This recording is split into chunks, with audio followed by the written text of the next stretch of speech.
Hello students, I am Dr. Convoy Vishwash. I welcome you all in my channel Chemistry the Mystery of Molecule. I hope you all are fine. So today we are going to discuss about an interesting topic, that is MCQ about hydrogen deuterium exchange.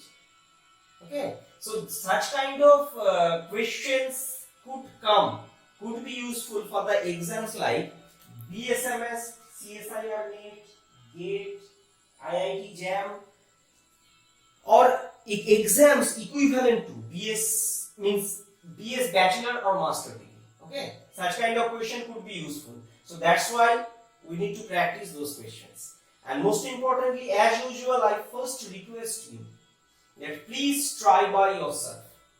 Please try this problem by yourself, and definitely I shall provide you the actual answer after this discussion, and later on I'll provide complete mechanistic description with, and at the end I'll explain how to solve such kind of question within 1 minute to 30 seconds. Okay, so please try by yourself. I hope you have paused the video and tried by yourself. So now let me answer the question properly. Now a simple question comes in, when such kind of question comes in your exam. So I suggest you, please keep this thing in mind that such kind of questions are difficult, but you have to attend. So what you can do at this situation.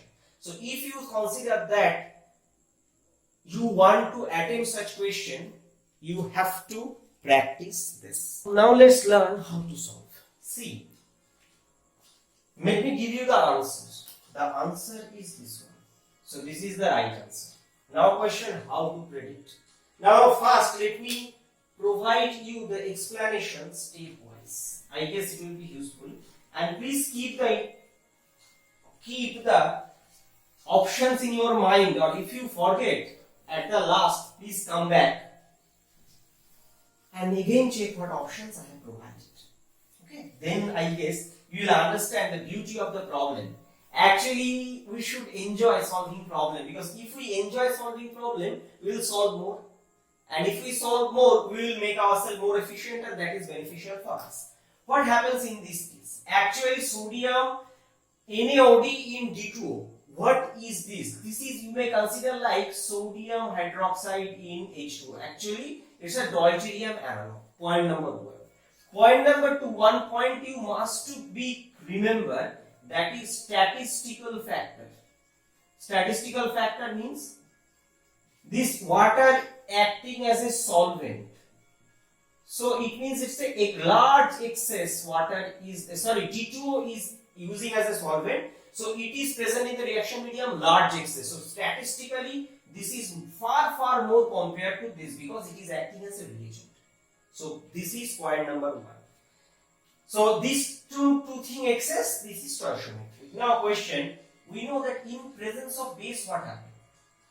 In presence of base, the alpha hydrogen is getting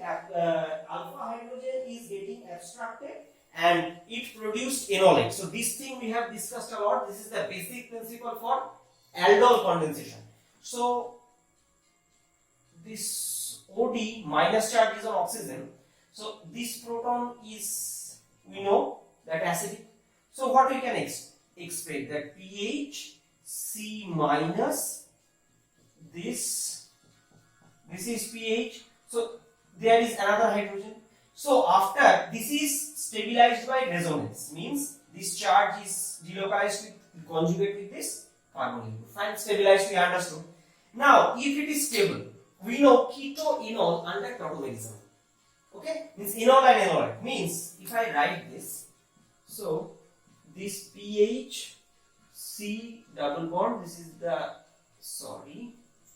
the H, this is O minus, this is the pH. Fine, this thing we have understood. So what can happen? Since, as I told, that this is actually an equilibration reaction. So what it can do? It can further come back this, and it can abstract a proton, no, deuterium, because in the reaction medium we have used D2O as a solvent. So it will abstract deuterium. So if it abstract this deuterium from this side, what is expected?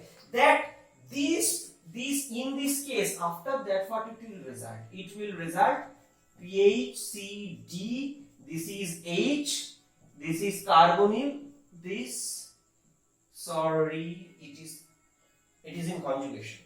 Yes, it is in conjugation. So this is the pH. Point number 1. So similar. So in a similar fashion, what we can expect? That similar way, this reaction will go on, and ultimately what it will end up? It will end up in first. Don't disturb this. 2 deuterium exchange. Fine, this part. After that, what can happen?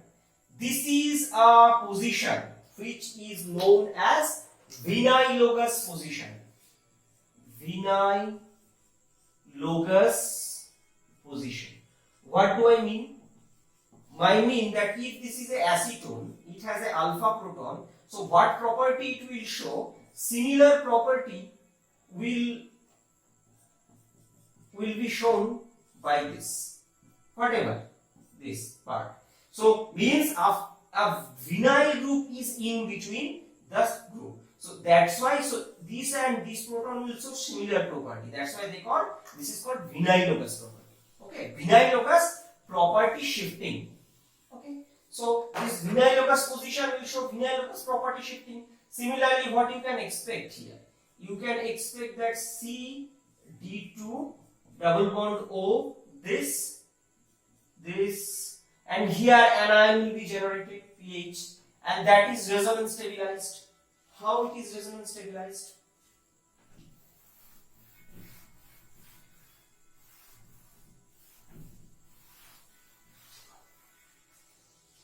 See how it would be resonance stabilized. You can draw the canonical form. Means better to draw in this way. So the canonical form is, this is PHCD2 double bond O, this double bond. So what will happen? It will come here. So the canonical means it can come here, it can come here, it can go. So the corresponding structure, this is O minus this pH. Fine. Similarly, just one double bond is extra, so it can push, it can come, and it can abstract a deuterium. Okay, so in this way, see, actually the base is regenerated. So this is actually needed catalytic amount. Okay, so this is, so in this case, what it will result? It will result pH CD2 double bond O, this double bond, first one deuterium. Okay, pH. So similarly, we can expect that with this, if we extend this process, as and see, I have provided long time, means enough significant time is there, so you don't need to be hurry up. This is CD2. Fine. This much we have understood. That okay. This much we have completed. Now question: will the reaction proceed further? Yes, definitely it will proceed. Question: so what will be the product after proceeding of this? Now just look at that. This is here anion can be generated. So this anion can make a canonical form. That is. Means this is CD2 double bond O, this whatever. For example, this is after single substitution also you can consider, because everything is reversible. This D could also be abstracted. So it can result, it can come here and it can come there. Okay. So if it comes there, so it will abstract a deuterium from D2O. Okay. So what it will result in this case? So in this case, there is a double bond here, and another thing, previously there was a hydrogen, proton. So right now there is a deuterium, there is a hydrogen. Okay. So now what can happen? Since now after this state, this is the alpha of carbonyl, and we know this proton could be abstracted. Now if the deuterium abstracted, same thing statistically, but reaction will continue because this is controlled by the statistical factor. Okay, and another thing, it is observed that in case of enolate generation, this bond, this BCD is stronger than CH, and this is a slow state. Okay, so what happens? It will be abstracted preferentially. I will repeat the word, it will be abstracted preferentially. So OD minus, so this will be abstracted, so negative charge will come here. So if the negative charge comes here, then what is the consequence? Then it is negative. Means what it can do? It can still come here, and this could abstract one deuterium DOD. Then what is the product here? This is the pH CD2 double bond O. This is a thing D. This is CD2. This is the pH. So this thing could possible. Now question is, what about this hydrogen? Could it be abstracted? No, it cannot be abstracted. Why? See, whatever canonical form you draw, here, everywhere you look at, this hydrogen, this is not any time, it cannot be sp2. It cannot be sp3. Okay, it is always sp2. So this is always sp2 proton.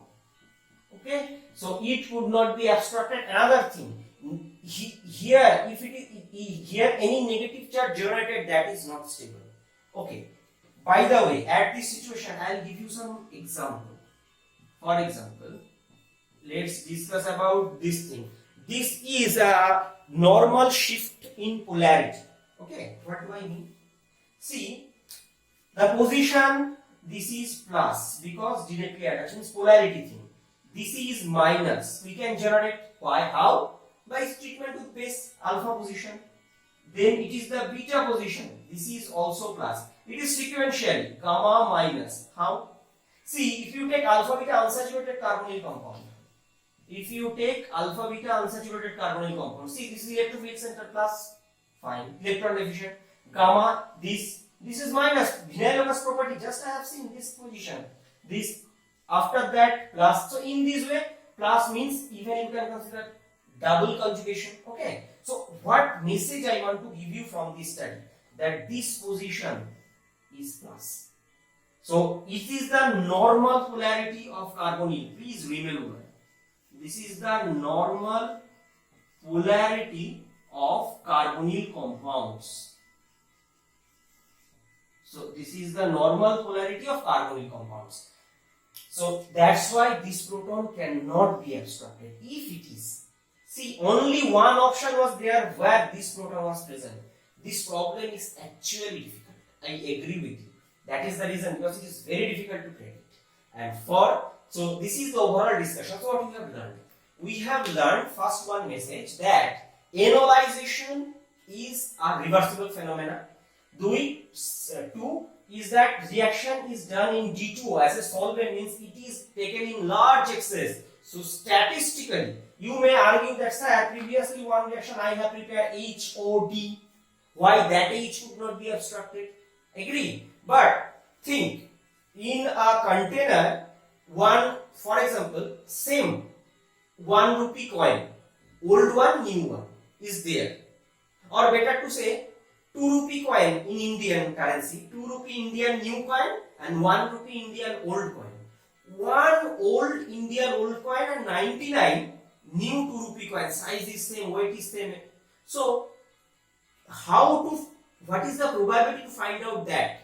Or you can consider that there are 99 red color balls, same size, same thing. One is blue color ball. What is the probability to catch the blue color ball? It's difficult. Second is a reversible. By law means very low probability. If you get also, that will instantly be converted because it's a reversible reaction. Okay, so that is the main factor conversion of this, and this reaction is happened by enolate generation. First alpha enolate or gamma enolate using vinyl-Locus property shifting strategy. So in this way, this all proton deuterium shifting thing is achieved. Fine. So this is the overall process. Now, if this question is given in your exam, how to solve this question within 30 seconds? Sorry, not 30 seconds, it is better to say 1 minute. First of all, you need to read in cold mind and you have to think that what is the condition? NaOD D2O means it's a base in water, then definitely solve this deuterium exchange will occur. Point number 1. If deuterium exchange, then you have to think which could be useful. First of all, this position is alpha position, this is the gamma as well as vinyl gas. So by blindly you will see that okay, this position will be substituted. So first write this thing. This is D, this is D, this is D, this is D. Now think any possible. Now one option, how this is D bond, because here carbon ion could be generated. So if carbon ion can generate, so it can come and it can. So here also this hydrogen replacement possible. Point number 1. So now, is any other possibility? Here in this hydrogen, anyhow it is not possible, because you move arrow in this way, that is also vinyl, in this way that is also, so it is also vinyl, so cannot we remove. Point. And another thing, there are few protons in this vinyl group. Could it be replaced? No, because they are also sp2. Vinyl means it is an sp2. Phenyl also contains sp2 proton, and it is very difficult to abstract this proton. What do I mean? This NaOD, sodium deuteroxide, is not that much stronger base to abstract this, so reaction will not occur. Okay. And second, you may think another side, aldol condensation possible. It will not occur, because compared to aldol condensation, this is faster. Why? Aldol is a reversible reaction. So aldol, how aldol proceeds? Aldol proceeds through the enolate generation. So first enolate is generated. Second, see here is phenyl. There is also phenyl. It is a conjugated carbonyl. So electron deficient. It is not actually that much electron deficient, such that reaction can happen properly. Okay. So this is the overall discussion for this problem. I believe by keeping this logic in your mind, you can solve this question within 30 seconds if you know properly. And that is why I suggest whenever you study name reaction, study properly, and such kind of question, listen completely, such that it will improve your knowledge, understanding, and whatever you learn, you start writing in the book, such that it will be very helpful for you, can help you a lot. So this is the end of this discussion. Thanks for watching. If you really think such problems are useful for you, please help my channel to grow. First of all, subscribe my channel, Chemistry the Mystery of Molecule, and please press the bell icon to get the notification that if I add any single video, new video, you will get the notification. And secondly, if you think it's deserving, please share with your friends so that they can also enjoy the benefit. And most importantly, please like the video and make some good comments, because it inspires a lot. So thank you again. Stay happy, stay blessed. See you in my next video.